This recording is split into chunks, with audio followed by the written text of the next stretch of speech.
ሰላም ጤና ይስጥልን እንደምንውላችሁ ተከበራችሁ ተመልካቾቻችን ዘሳምንቱ የቴሌ ፕሮግራማችን ይዘን ቀርበናል። በዛሬው ፕሮግራማችን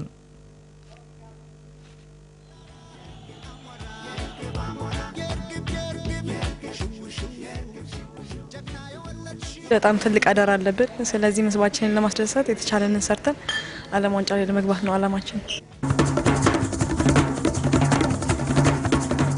Ethiopia, they return after 30 years of absence, and they'll be hoping to emulate the team that won it just 50 years ago.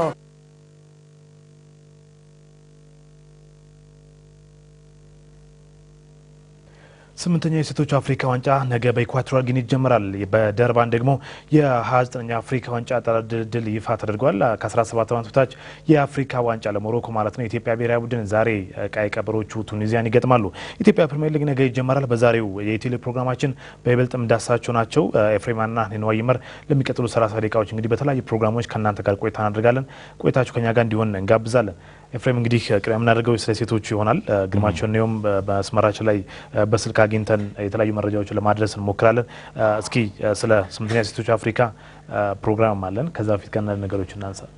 አስቀድመን ስቱዲዮ ከመግባታችን በፊት የናይጄሪያ ዋንጫ ብንለ ይሻላል ስንል ነበር። ምክንያቱም 1991 ላይ እንደ አውሮፓውያን አቆጣጠር ከተጀመረ ጀምሮ ዘንድሮ ለ10ኛ ጊዜ ነው የሚካሄደው። 8 ጊዜ ናይጄሪያ በመብላት የበላይነቱን ወስዳለች። እስካሁን 8 ማለት ነው። አንዴ ነው ኢኳቶሪያል ጊኒ ዋንጫ ያነሳችውና ምናልባት በአፍሪካ የሴቶች እግር ኳስ ታሪክ የናይጄሪያ ብሔራዊ ቡድን የበላይነትን በተደጋጋሚ የሚታይበት መድረክ እንደመሆኑ መጠን ዘንድሮስ በኢኳቶሪያል ጊኒ ምን ይከሰታል የሚለው በጣም በጉጉት የሚጠበቅ ቢሆንም ሉሲዎቹ በአፍሪካ ዋንጫ በዓለም ዋንጫ በኦሎምፒክ መድረክ ማጣሪያዎች ላይ ካሳዩቸው ተደናቂ አቋሞች አንፃር እንግዲህ በዘንድሮ ውድድር ላይ የአሰልጣኝ አብርሃም ተክለሃይማኖት ስብስብ በጥሩ መንገድ ተዘጋጅቶ ወደ ስፍራው ያቀናበት ሂደት አለ። ምናልባት እዛ የሚኖረው እንቅስቃሴና እዛ የሚኖሩት የተጋጣሚዎቻችን ጥንካሬ ወሳኝነት ይኖረዋል። በተለይ የኢትዮጵያ ብሔራዊ ቡድን እንደ ካሜሩን አይነት ብሔራዊ ቡድን እንደ ናይጄሪያ አይነት ብሔራዊ ቡድኖች ጋር የሚፋለምበት ሂደት አለና ምን ያስመዘግባል የሚለው አሰልጣኝ አብርሃም ተክለሃይማኖት የተናገሩት እኛ ሳይሆን እነሱ ናቸው የሞት ምድብ የሚገኙት እስከማለት ደርሰዋልና በጥሩ የራስ መተማመን መንፈስ ነው የተጓዙት። ነገ እንግዲህ የሴቶች የስምንተኛ አፍሪካ ዋንጫ ይጀምራል። ከዛ በኋላ እንግዲህ በመክፈቻው ማግስት ማለት ነው ማለትም ሰኞ ኢትዮጵያ ብሔራዊ ቡድን ሉሲዎቹ ኮትዲቯርን ይገጥማሉ ማለት ነው። በአጠቃላይ ኢትዮጵያ ሴቶች ብሔራዊ ቡድን በአዲስ አበባ የነበረ የመጨረሻ ቆይታ ምን ይመስል ነበር? ስለ ዝግጅታቸውስ ምን ብለዋል ሉሲዎች የሚለውን አጠቃላይ እንቅስቃሴያቸውን ምን ጽዮሙ ሲያዘጋጀችው ፕሮግራም አለ። ወደዛው እናልፋለን። ጅማሬውን 1991 ያደረገው የሴቶች አፍሪካ ዋንጫ ዘንድሮ ለ10ኛ ጊዜ ይካሄዳል። በአዘጋጅ ሀገር ሲስተናገድ ግን የአሁኑን የኢኳቶሪያል ጊኒን ጨምሮ ለ8ኛ ጊዜ ነው። የመጀመሪያዎቹን የ1991 እንዲሁም የ1995 የተካሄዱትን ናይጄሪያ አስተናግዳ ሁለቱንም አሸንፋለች። ከ1998 ወዲህ ግን አዘጋጅ ሀገር እየተመረጠ በየ2 ዓመቱ እየተካሄደም ነው። እስካሁን ከተካሄደው የሴቶች አፍሪካ ዋንጫ ናይጄሪያ 8 ጊዜ ሻምፒዮን በመሆን የበላይነት ታሪክ አላት። የዘንድሮ አዘጋጇ ኢኳቶሪያል ጊኒ ደግሞ 1 ጊዜ ዋንጫ አንስታለች። በ2008 አዘጋጅ ሀገር ሆና በተሳተፈችበት ማለት ነው።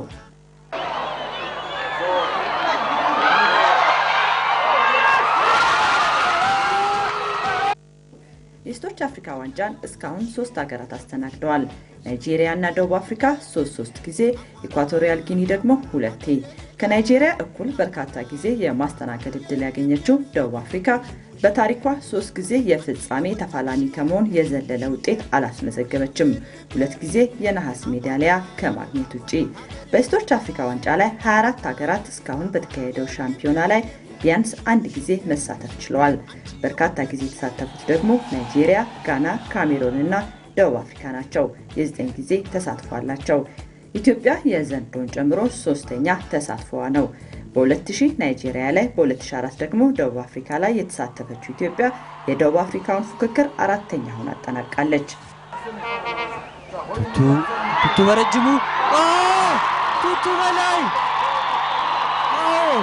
በቅጣት ምት የመጀመሪያውን ቡድን አስቆጥራለች። ቱቱ ባለፈው ከጋና ጋር በነበረው ጨዋታ ከተመሳሳይ ቦታ ከርቀት በመምጣት ግብ አስቆጥራለች። ባለፈው ዓመት በኦሎምፒክ ማጣሪያ የመጨረሻ 1 ሀገር እስኪቀራቸው ከፍተኛ ፉክክር ያደረጉት ሉሲዎች ዘንድሮ በአፍሪካ ዋንጫ ማጣሪያ ግብጽና ታንዛኒያን አሸንፈው ለኢኳቶሪያል ጊኒ የአፍሪካ ዋንጫ ደርሰዋል። በእግር ኳስ ጠፍቶ የነበረውን ውጤት እያስመዘገቡ በተመልካችም ሆነ በተጫዋቾች መነቃቃትን የፈጠሩት ሉሲዎች በተለይ በሀገር ቤት ተመልካች ዘንድ ልዩ አክብሮትና ድጋፍን ማግኘት ችለዋል።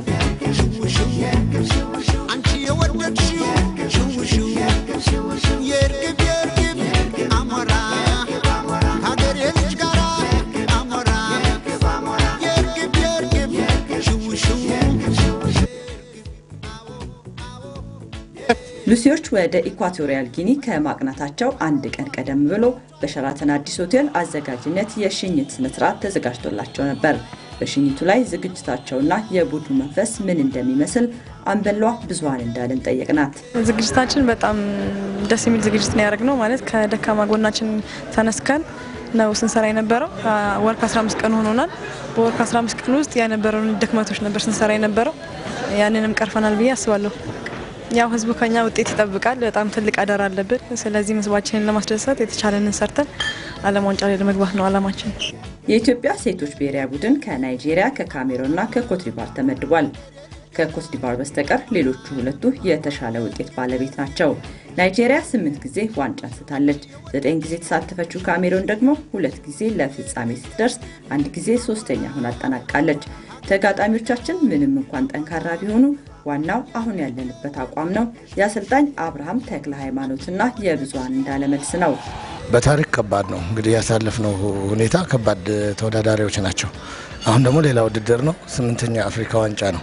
በዚህ 8ኛ አፍሪካ ዋንጫ እኛም ከባድ ከምስራቅ አፍሪካ ያሉትን ከባድ ቡድኖች ሰሜን አፍሪካ ምንድነው ግብጽና ታንዛኒያን አሸንፈናል። ታንዛኒያ በ7ኛ አፍሪካ ዋንጫ የነበረው ቡድን ነውና እሱን አሸንፈን በአገሩም በእኛ በራሳችን ሀገርም አሸንፈን ነው ያለፍነው። ስለዚህ ይሄ አንድ ትልቅ ሊያስብለን የሚችል እድል ነው። ሌላው የኦሎምፒክ ማጣሪያ ላይ ጥሩ ጨዋታ ሳይተናል፣ ጥሩ ውጤት ማስመዝግበናል። እስከ መጨረሻ ለመዝለቅ ሞክረናል፣ አንድ ቲም ብቻ እስኪቀረን ድረስ ማለት ነውና እኛም ትልቅ ቡድን ነን ብለን እያሰብን ነው ያለ ነው። ነገር ግን የሚወስነው እዛ ሄደው ጨዋታ የሚደረገው ጨዋታ ነው። እነሱንም ትልቅ የሚያሰኛቸው ሲያሸንፉ ነው። እኛም ትልቅ የሚያሰኝን እነሱን ስናሸንፍ። የምድባችን ጠንካራ ቡድኖች በስማቸው ነው የምናውቃቸው። በአሁኑ ሰዓት ምን እንዳሉ አልናቅም። ስለዚህ እኛም ጠንከር ብለን ነው እየሰራን ያለ ነው። ስለዚህ ከምድባችን አንደኛውን ለማለፍ ጥሩ ውጤት እናስመዘግባለን ብዬ አስባለሁ። ማክሰኞ በተካሄደው የሽኝት ፕሮግራም ላይ ሼክ መሐመድ ሁሴን አሊ አላሙዲ ሉሲዎች ወደ አፍሪካ ዋንጫ በማለፋቸው ብቻ የ5000 ብር ሽልማት ለቡድኑ እንደሚሰጡ በተወካያቸው የኢትዮጵያ እግር ኳስ ፌዴሬሽን ተቀዳሚ ምክትል ፕሬዝዳንት አቶ ተካ አስፋው አማካኝነት ይፋ አድርገዋል። በኢኳቶሪያል ጊኒ ተሳትፏቸው በሚያመጡት ውጤት ሽልማት እንዳላቸውም ቃል ተገብቶላቸዋል። አሁን በምትሄዱበት ውጤት ለዓለም ዋንጫ ካለፋችሁ እያንዳንዳችሁ ባለ 2 መኝታ ቤት ኮንዶሚኒየም ይሰጣል።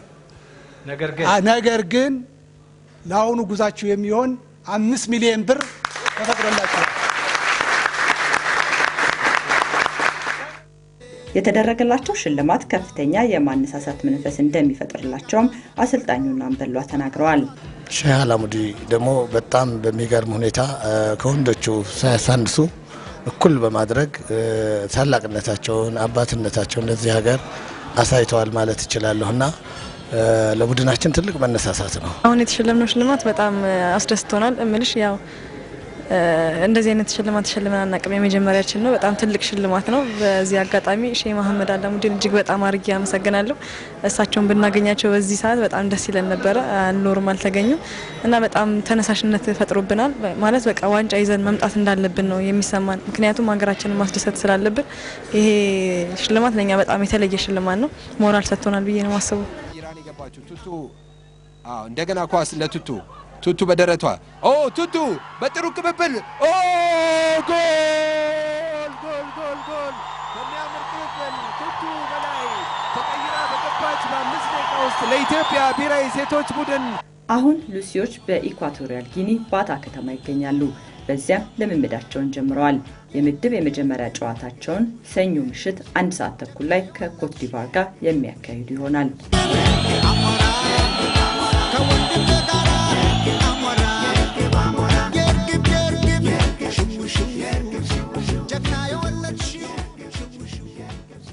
ተመልካቾቻችን ቀደም ሲል ተከታተላችሁት እንግዲህ እምነጽዮን ሙሴ ያዘጋጀችው ስለ ሉሲና ስለ አጠቃላይ ስለ አፍሪካ ዋንጫ የተመለከተ ፕሮግራም ነበር።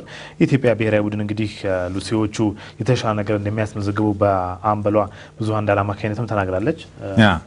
5 ሚሊዮን ብር ሽልማቱ በተለይ ዓለም ዋንጫ የሚገቡ ከሆነ ደግሞ ከ1 እስከ 3 ከወጡ ማለት ነው እስከ ከምድባቸው ማለፍ ብቻ አይደለም ከምድባቸው አልፈው ወይ ለዋንጫ ሊበቁ ይገባል አለበለዚያ ደግሞ ተሸንፈው ለደረጃ በሚጫወቱበት ሰዓት የደረጃ አሸናፊው ነው ከ1 እስከ 3 የሚወጡ ከሆነ ደግሞ ባለ 2 መኝታ ቤት ክቡር ዶክተር ሼክ መሐመድ አላሙዲ ቃል ገብተዋልና ከፍተኛ መነቃቃት ፈጥሮላቸዋል።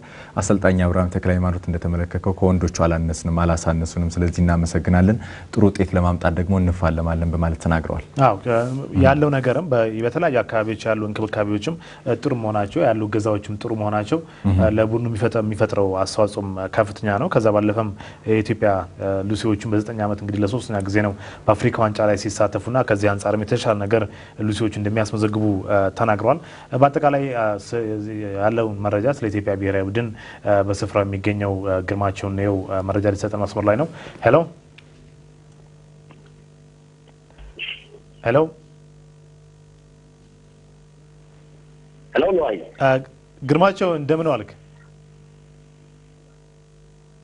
እንደምን ዋላችሁ ሎይ። እንግዲህ የሴቶች አፍሪካ ዋንጫ ነገ በኢኳቶሪያል ጊኒ አዘጋጅነት ለ8ኛ ጊዜ ይካሄዳል፣ ነገ ይጀመራልና አጠቃላይ እስኪ ስለ ኢኳቶሪያል ጊኒ ዝግጅት አንዳንድ ነገር ብትነግረን።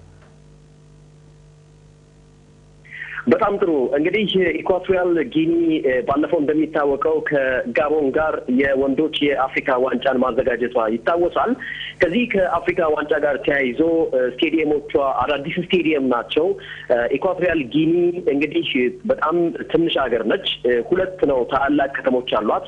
አንዷ ርዕሰ መዲናዋ ማላቦ ነች፣ ደሴት ላይ ትገኛለች። ሌላኛዋ ከተማ ባታ ነች። እንግዲህ በሁለቱም 2 ዘመናዊ የሚባሉ ስቴዲየሞች አሏት። የኢትዮጵያ ብሔራዊ ቡድን በባታ ነው የምድብ ጨዋታዎች በሙሉ የሚያደርገውና አጠቃላይ እንግዲህ አቀባበሉ ጥሩ ነው ማለት ይቻላል። ነገር ግን የካሳ አቀባበል ይቀረዋል። ስለዚህ የኢትዮጵያ ሴቶች ብሔራዊ ቡድን ሰኞ የመጀመሪያውን ጨዋታ የሚያደርግ በመሆኑ በባታ ልምምድ እያደረገ ይገኛል። ቡድኑ ያለበት ወቅታዊ ሁኔታ ምን ይመስላል? በአሁን ሰዓት በተለይ የአሰልጣኝ አብርሃም ተክለሃይማኖት ስብስብ እዛ ከገባችሁ በኋላ ከልምምድ ጋር በተያያዘ ለጨዋታውስ እንዴት እየተዘጋጀ ነው የሚገኘው? አመሰግናለሁ ኤፍሬም። እንግዲህ እንደሚታወቀው ከአዲስ አበባ ማላቦ ድረስ 5 ሰዓታት ይፈጃል በአውሮፕላን። ከማላቦ ኢኳቶሪያል ጊኒ ባታ ለመድረስ ደግሞ አትላንቲክ ውቅያኖስን በማቋረጥ 45 ደቂቃ በአውሮፕላን በመርከብ ደግሞ እንደገና 5 ሰዓታት የሚፈጅ መንገድ ነው። የኢትዮጵያ ሴቶች ብሔራዊ ቡድን ወይም ሉሲዎች እነዚህን መንገድ አቆራርጠው ነው በባታ የሚገኙት።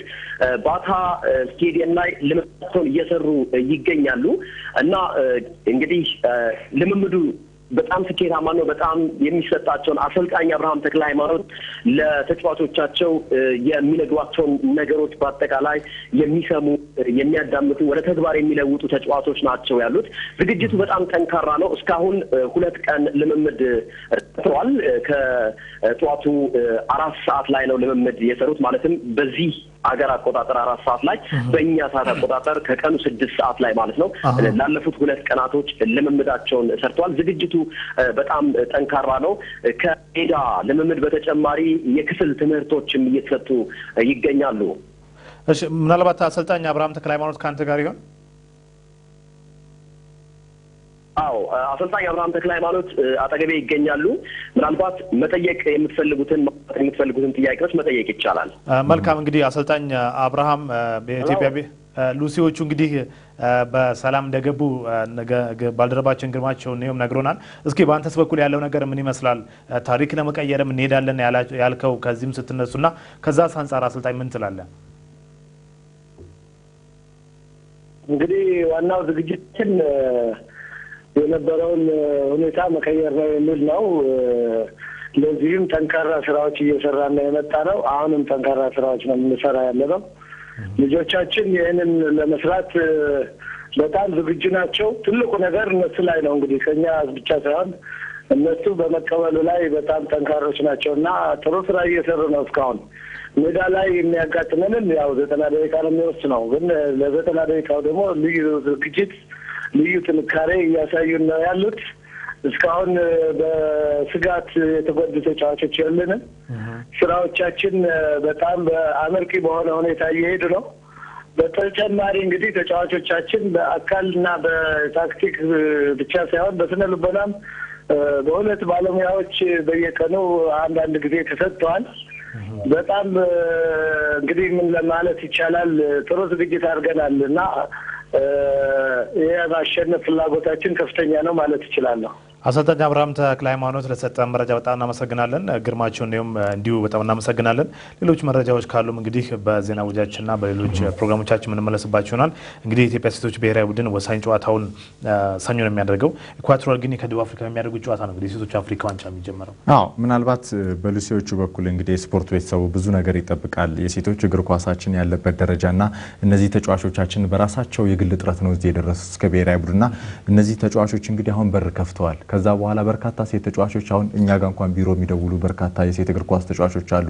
የት ክለብ እንመዝገብ፣ እኛ እኮ መጫወት እንችላለን፣ ምን ማድረግ አለብን በሚል ሰፈር በጣም የሚችሉ ተጫዋቾች እየወጡ ይገኛሉና ለዚህ መነሳሳት ትልቅ አስተዋጽኦ ያበረከቱ ታሪካዊ ተጫዋቾች ናቸው በኢኳቶሪያል ጊኒ የሚገኙት። ምናልባት የተሻለ ነገር ለመስራትና ዓለም ዋንጫን እያሰቡ ነው። ካናዳ እንሄዳለን እያሉ ነው። ኮንዶሚኒየምም እያሰቡ ነው። እንግዲህ ባለው ትልቅ መነቃቃት የፈጠረ ነው። አሰልጣኝ አብርሃም ተክለ ሃይማኖት ምናልባት አቅም አለን እናሸንፋለን እያሉ ነው። ጥሩ ነው። እንግዲህ እንደሚሳካላቸው እምነታችን ነው። እንዲሳካላቸውም እንመኛለን። ምናልፍ አሁን ከ17 ዓመቶች የአፍሪካ ዋንጫ እየተሳተፈ የሚገኘው የኢትዮጵያ ብሔራዊ ቡድን የተመለከተ ይሆናል። ቡድኑ እንግዲህ ዛሬ ወሳኝ ጨዋታውን ከቱኒዚያ ጋር ያደርጋል። ምናልባትም በአዲስ አበባ ስታዲየም ከ15 ቀናት በፊት በ3-0 ማሸነፉን ተከትሎ ነገሮች ላይ ከብዱ ይችላሉ። ያም ቢሆን ግን ተጠንቅቆ መጫወት እንዳለባቸውም አሰልጣኝ ያሬድ ቶሌራ ከዚህ ከሜዳቸው በፊትም የተናገሩ ነበር። ሮብለት ማምሻውን በወክማ የኢትዮጵያ እግር ኳስ ፌዴሬሽን የስራ ኃላፊዎች በተገኙበት የሽኝት ስነ ስርዓት ተካሂዶላቸው ነበረ። የታዳጊ ብሔራዊ ቡድናችን ከ15 ቀናት በፊት እንደምታስታውሰው በአዲስ አበባ ስቴዲየም ከታሪካዊ የጥቅምት 4 ጨዋታ አስቀድሞ በዋዜማው ማለት ነው 3-0 በሆነ ውጤት የቱኒዚያቻቸውን ማሸነፋቸው ይታወሳል። በዛ ጨዋታ ላይ በርካታ ክፍተቶች ታይተውበታል። የታዳጊ ብሔራዊ ቡድናችን ከልምድ ማነስ ጋር በተያያዘ ማለት ነው። አሰልጣኝ ያሬድ ቶሌራ ድሬም ይህንን ነገር ያመነበት ሂደት አለ። በቱኒዝ በሚኖረው ጨዋታ በዛሬው ፍልሚያ ላይ እነዛ የታዩ ድክመቶችን ከልምድ ማነስ የታዩ ድክመቶችን በመቅረፍ ጥሩ ውጤት ለማስመዝገብ እንደሚጥሩ የተናገሩበት ሂደት አለ። ምናልባት ይህ በምስሉ ላይ የምንመለከተው እንግዲህ የወክማው የሽኝት ስነ ስርዓት ነው። እንግዲህ በወሳኙ ጨዋታ 8 ቁጥሩ ሱራፌል ጌታቸው እንዲሁ ደግሞ 9 ቁጥሩ የመጀመሪያውን ግብ በኃይሉ ከመረብ ማሳረፋቸው የሚታወስ ነው። እንግዲህ ኤፍሬም እንዲሁ ግብ አስቆጥረው ኤፍሬም ኮሬ ግቦችን ማስቆጠር ይችላል። በአጠቃላይም 3-0 አሸንፏልና የኢትዮጵያ ብሔራዊ ቡድን ታዳጊውም የተሻለ ነገር ለማስመዝገብ ከፌዴሬሽኑ ኃላፊነት ሰጥቷቸዋል። የሀገር ባንዲራ ነው ይዘው የተጓዙት ወደ ቱኒዚያ። ቱኒዚያዎች በነገራችን ላይ በጣም ጠንካራ የሚባል ስብስብ ነው ያላቸው። በሊግ በቱኒዚያ ትላልቅ ሊጎች የሚጫወቱ ተጫዋቾች ናቸው ያሉት በአጠቃላይና ከዚህ አንጻር ስትመለከተው የኢትዮጵያ ብሔራዊ ቡድን አለምንም ልምድ ይሄ ነገር ማስመዘገባቸው ቀይ ቀበሮቹ በጣም ጥሩ የሚባል ነው። ደስ ይላል። እዚህ ምስሉ ላይ ያለ ሀገር ያላቸው ፍቅር፣ ተነሳሽነታቸው፣ ፍላጎታቸው ገና ምንም ልምድ የላቸውም። ብዙዎቹ ክለብ የላቸውም፣ ታዳጊዎች ናቸው። ከዚህ ቀደም ስለ ኢትዮጵያ ታዳጊ ስታወራ ከእድሜ ማጭበርበር ጋር ብዙ ነገር ታነሳለና ይህ ታዳጊ በዚህ የእድሜ ማጭበርበር ሁኔታ ላይ የሚታሙበት ሂደት የለምና በጣም ተስፋ ሰጪ ውጤት አስመዝግበዋል። ቀጣዩ የኢትዮጵያ እግር ኳስ ዋልታዎች ናቸው ማለት ትችላለና ድጋፍ ያስፈልጋቸዋል። ዛሬም በመልካም ውጤት እንደሚመለሱ እምነታችን ነው። በጨዋታው እንግዲህ ቡድኑን አምበል አንዳርጋቸው ይላቅን ጨምሮ በጣም ውጤታማ የምትላቸው ተጫዋቾች አሉ። አንዳንዶቹ ስትመለከታቸው ነው በጣም ልምድ ያላቸው የመጀመሪያ ኢንተርናሽናል ጨዋታቸው ሁሉ አይመስልም። ምናልባትም እንደ አንድ ተጠቃሚነት የምትቆጥረውም በሜዳቸው የመጀመሪያ ጨዋታቸው ማድረጋቸውም በስነ ልቦናም ጥሩ እንዲሆን አድርጓቸዋል። በአዲስ አበባ ስታዲየም በርካታ ደጋፊዎች ነበሩ። 3 ግቦች ማስቆጠር ብቻ ሳይሆን ምንም ሳይቆጠርባቸው ግብ መውጣታቸው ብቻ ሳይሆን በጨዋታ እንቅስቃሴ በጣም ማራኪ ነበርና ያንን ተከትሎም በርካታ የኳስ አፍቃሪያንም ሰፊ ድጋፉን ሲሰጥ ነበር። ለኢትዮጵያ ብሔራዊ ቡድን ዋና ቡድንም ትልቅ መነሳሳት ፈጥሯል የሚልም ነገር ፈጥሯል። ምናልባት ለታዳጊ ብሔራዊ ቡድናችን መልካም እድል እንዲገጥመው በዚህ አጋጣሚ እንመኛለን። ዛሬ ነው ጨዋታቸውን የሚያካሂዱት። ቱኒዚያን በማሸነፍ ወደ ቀጣዩ ዙር እንደሚገቡ ተስፋችን ነው። ምናልፍ አሁን ወደ አፍሪካ ዋንጫ ይሆናል። የአፍሪካ ዋንጫ የምድብ ድልድል በደርባን ወጥቷል። የኢትዮጵያ ብሔራዊ ቡድን ከቱኒዚያ፣ ከዛምቢያ፣ ከናይጄሪያና ቡርኪና ፋሶ ጋር እንግዲህ በምድብ 3 ተመድቧል። ምድብ 4 ምናልባትም ከበድ ያለው ምድብ ኮትዲቯር፣ ቶጎ፣ ቱኒዚያና አልጄሪያ የሚገኙበት ነው። በአጠቃላይ ዕጣ ወጣ ስነ ስርዓቱ ምን ይመስል ነበር የሚለውን ነገር እንመልከትና አንዳንድ ነገሮች ሆነ እናንተ እናነሳለን። አብራችን ቆዩ።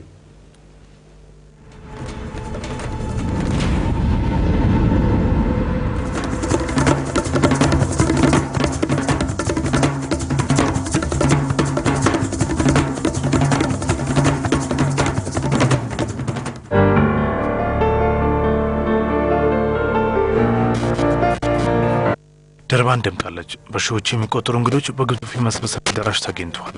ከራስ ሸንተሩ ቢነጣጠለንም ሸለቆ ወንዙ ቢለያየንም በተወዳጁ ስፖርት እንገናኛለን በማለት ደቡብ አፍሪካውያን እንኳን ደህና መጣችሁ ብለዋል።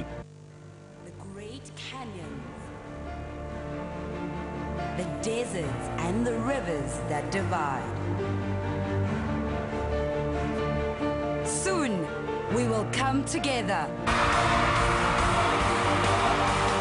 singing the praises of our heroes, our legends in this mighty contest, this greatest of games. በሁለት ደርሶ መልስ ጨዋታዎች 15 ሀገራት ደቡብ አፍሪካን ተቀላቅለዋል። በ28ኛው የአፍሪካ ዋንጫ የተጫወቱት ደግሞ በአንድ ደርሶ መልስ ጨዋታ።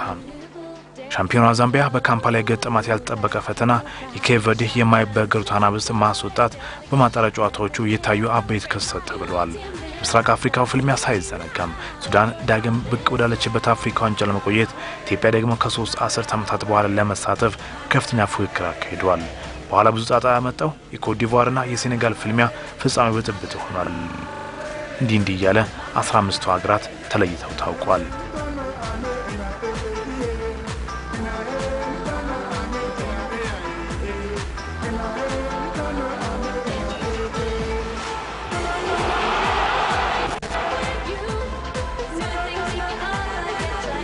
ማን ከማን ጋር ይደርሷል? የምሽቱ የደብረ ብርሃን ዝግጅት ለዚህ ነበር። የተሳታፊ ሀገራት ተወካዮች፣ የተለያዩ ስፖርት ባለሙያዎችና የደቡብ አፍሪካን ፕሬዚዳንት ጃኮብ ዙማን ጨምሮ 2000 ታዳሚዎች ነበሩ።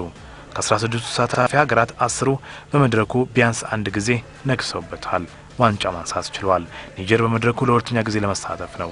ኬፕ ቨርዴ በታሪኳ የመጀመሪያ ተሳትፏን ለማድረግ ነው። ከ31 ዓመታት በኋላ ወደ መድረኩ የተመለሰችው ኢትዮጵያ እንኳን ደህና መጣሽ ተብላለች። Ethiopia, they return after 30 years of absence, and they'll be hoping to emulate the team that won it just 50 years ago. የ2010ሩን ዓለም ዋንጫ በተሳካ ሁኔታ ማስተናገድ የቻለችው ደቡብ አፍሪካ ለ29ኛው የአፍሪካ ውድድር 5 ስታዲየሞቿን አቅርባለች። በጆሃንስበርግ የሚገኘው ሶከር ሲቲ ስቴዲየም የመክፈቻና የመዝጊያ ጨዋታዎች ይካሄዱበታል። 94000 ተመልካቾችን የመያዝ አቅም አለው።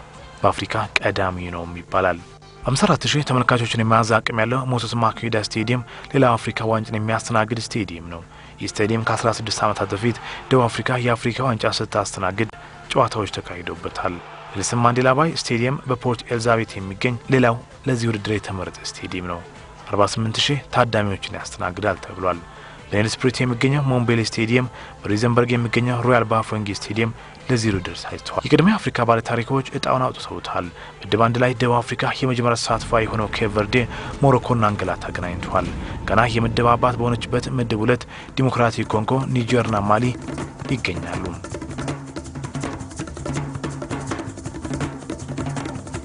በምድብ 3 ሻምፒዮና ዛምቢያ፣ ኢትዮጵያ፣ ናይጄሪያና ቡርኪና ፋሶ ላይ ዘመቻና ኬድና ምድብ 4 ላይ ኮት ዲቯር በሚሉ አበይት ዘመቻዎች 29ኛ አፍሪካ ዋንጫ ይካሄዳል። ለመጨረሻ በተሳተፈችበት 13ኛ አፍሪካ ዋንጫ ኢትዮጵያ ተመድባ የነበረው በተመሳሳይ ከዛምቢያና ናይጄሪያ ጋር ነበር። ልዩነቱ ያሁኑ ቡርኪና ፋሶና የቀደመው አልጄሪያ ማካተቱ ነው። በወቅቱም ኢትዮጵያ በናይጄሪያና በዛምቢያ የ3-2ና 1-2 ሽንፈት ደርሶባት ነበር። ከናይጄሪያ ጋር የመጨረሻ ግንኙነቷ በአዲስ አበባ ስታዲየም 2-2 አቻ ነው የተለያየችው። ከዛምቢያ ጋር ደግሞ የመጨረሻ ግንኙነታቸው በ2010 ነበር። ከ2 ዓመታት በፊት በሴካፋ ታንዛኒያ ላይ በተካሄደ ውድድር በወቅቱም ኢትዮጵያ በሞዶ ኩሪ ወሳኝ ግብ 2-1 ማሸነፏ የሚታወስ ነው።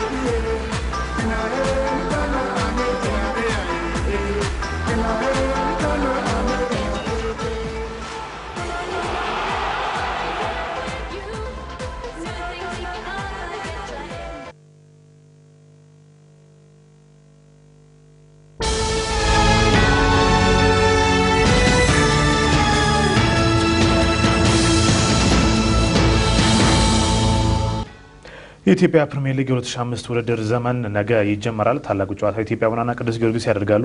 ሌሎች ጨዋታዎች ምን ይመስላሉ?